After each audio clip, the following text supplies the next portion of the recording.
1841 and 1866, over 550,000 people traveled west as part of the Great Migration.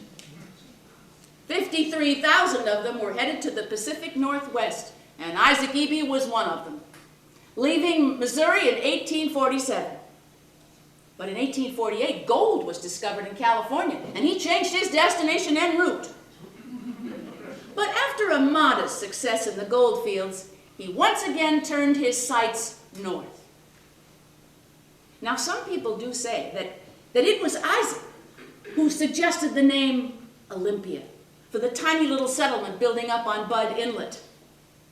He traveled all over Puget Sound that spring and summer, but he settled on a claim farther north. And on October 15, 1850, he became the first Anglo-American to file a claim here on Whidbey Island. He built a cabin, put in crops, and prepared to receive his wife and his 2 children and the Ebey and Davis families to their new home. Well, back in Missouri, there were months of preparation to get ready.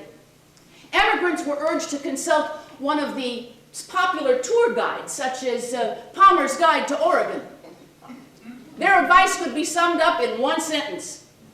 Quote, "No useless trumpery should be taken," unquote.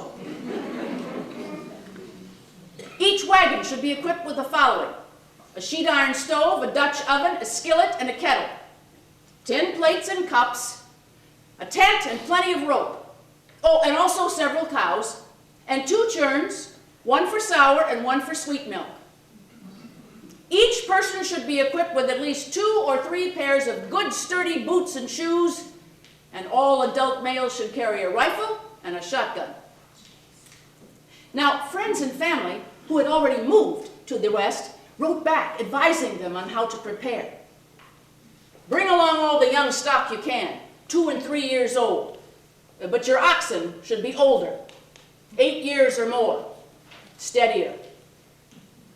Drive moderately, but keep going, even on the Sabbath. Do not overbeat or tax your stock. Ladies should ride horseback whenever possible. It's healthier and lightens the load.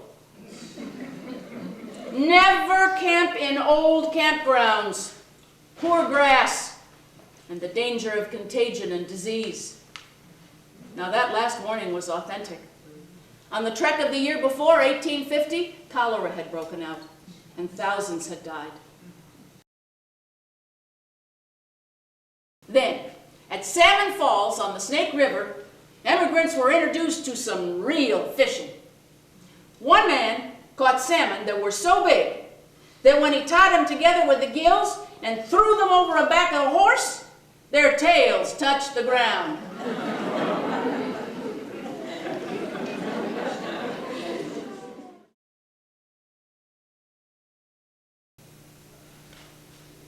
Saturday, 21st. Morning cloudy and warm. Towards 12 o'clock the sun shone out and we had a beautiful evening. Mrs. Doyle is ironing. I am very weak today. Can scarcely do my own cooking. I am very lean and feel sometimes as though my stay on earth will not be very long. But the will of the Lord be done in all things. I am resigned to his will.